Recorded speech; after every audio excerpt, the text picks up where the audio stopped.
There has been another major shake-up in the Nelson Mandela Bay Metro. ANC's Babalwa Lobishe was elected unopposed as the Bay's new mayor after Gary van Niekerk of the National Alliance resigned from the position and then swapped jobs with the ANC deputy mayor. I'm joined now by Athol Trollip, who's the former mayor of the Nelson Mandela Bay Metro and provincial chairperson of ActionSA in the Eastern Cape. A very good evening to you, Athol Trollip. Thank you so much for sharing your time with us this evening. Now, as a former mayor of that metro, how much confidence do you have in this former mayor and now the new elected mayor, Babalwa Lobishe? Look, it's been some time since I was the mayor in Nelson Mandela Bay. I was removed there in 2018. But while I was waiting to join you, I was just thinking back. I think I was the 6th mayor in Nelson Mandela Bay from 1995 to 2018. So that's about 23 years, and there were 6 mayors. And since I left in 2018, there have been 7 mayors in about 6 years.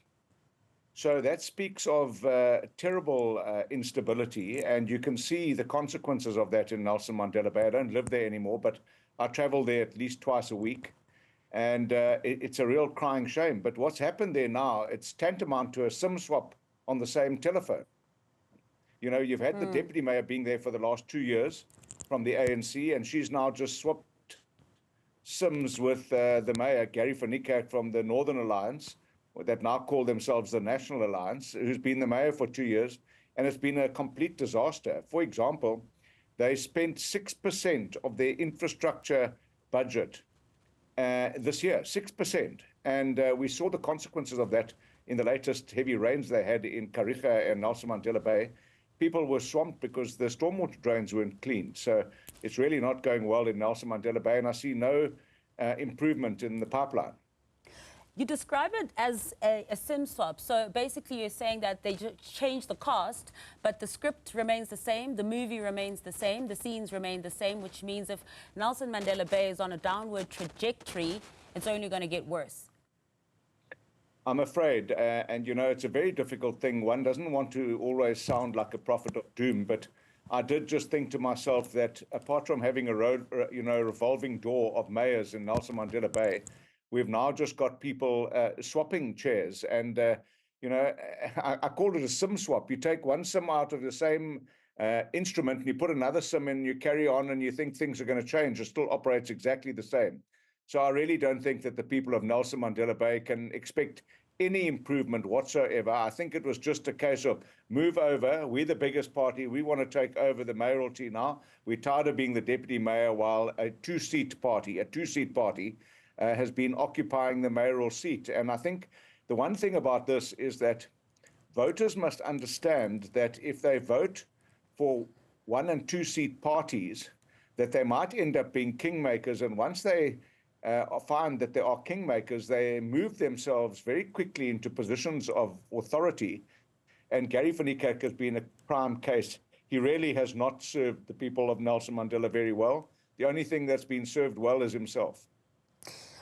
He was also, he did say that he has an amicable relationship with the deputy mayor and they're going to work very well together. And as you're speaking of this revolving door as well, and we're looking at those numbers, you know, since 2018, 7 mayors, but in the last 3 years alone, there have been 4 mayors. Now, another opposition party there, the DA, has called this a disruption in portfolios.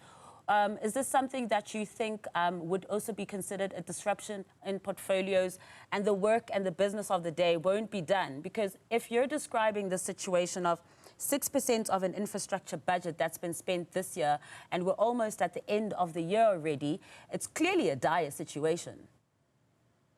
Look, it's very dire, and that's why I used that example. You know, if I can reflect back on my time as being a mayor there, we spent 100% of our capital grant funding and our capital budget, which resulted in the municipality getting windfall funding from Treasury that had been money that had been taken away from other municipalities was redirected to Nelson Mandela Bay.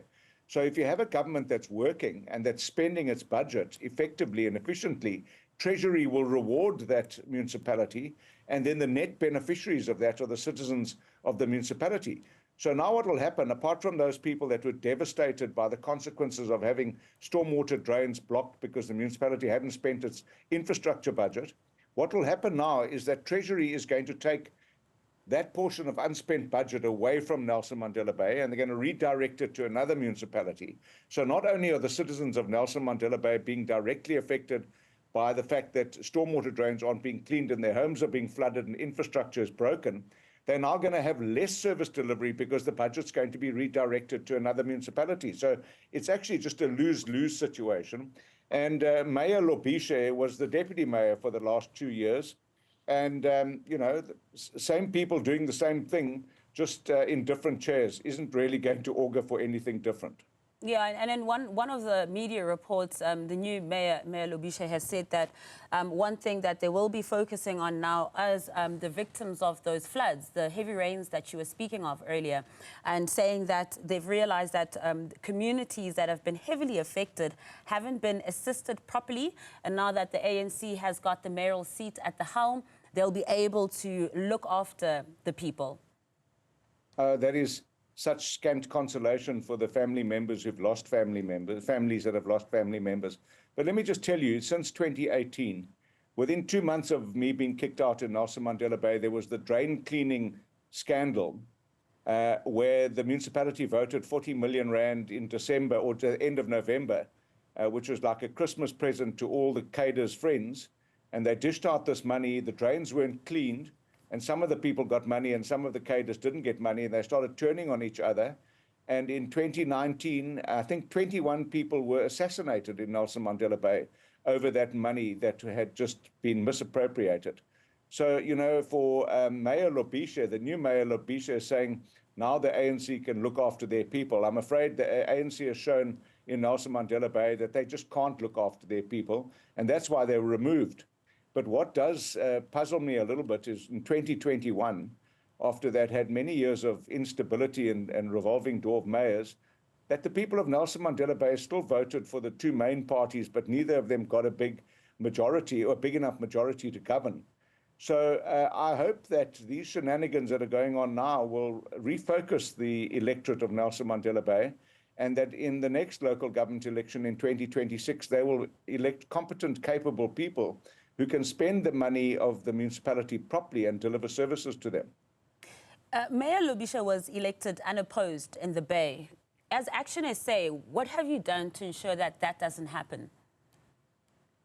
Well, look, you know, we're not represented in that council. We haven't ever contested a local government election. 2016 will be our first one.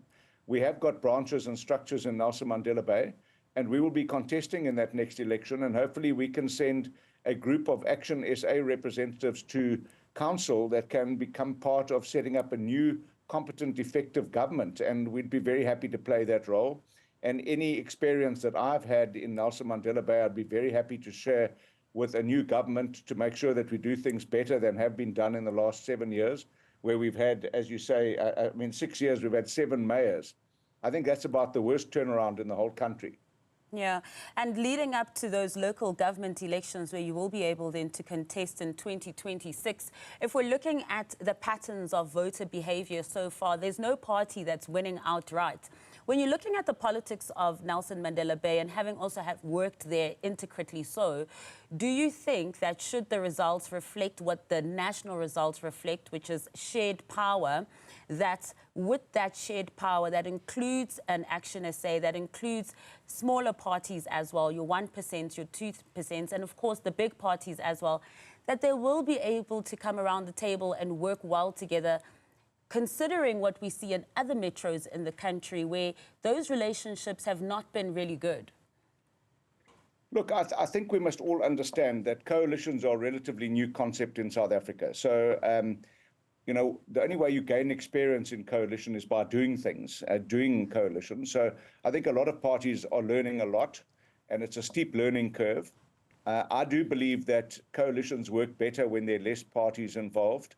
As soon as you've got, you know, 5 or 6 or 7 or 8 parties involved, and you've got 1 or 2 seat parties that hold the balance of power, and they insist on being elected as mayors, all they end up being is proxy mayors for the biggest party there.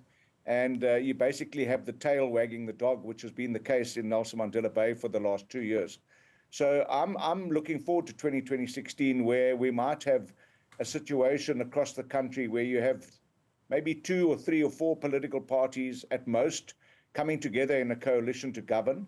Because what that brings is that the parties are closer to each other, and they're more representative, and they have more representation in council, so they represent more people in the city. Therefore, they have to get the things done. If you have a party like Gary van Niekerk's party that was called the Northern Alliance and then morphed into the National Alliance, they had 3 councillors elected initially. One of them broke away. So they've got 2 councillors out of 120 councillors. I mean, that's a really minuscule proportion, and he's been the mayor, and he's just done as he pleased, and he doesn't really care if he delivers. He's not going to break many people's hearts. If he doesn't deliver, sorry, he's not going to break many people's hearts because he didn't get many votes. But if you've got bigger parties working together, the consequences of not delivery are very dire for them. So they have a different attitude. They must deliver or else they will lose. Athol, Trollip, thank you so much for your time this evening.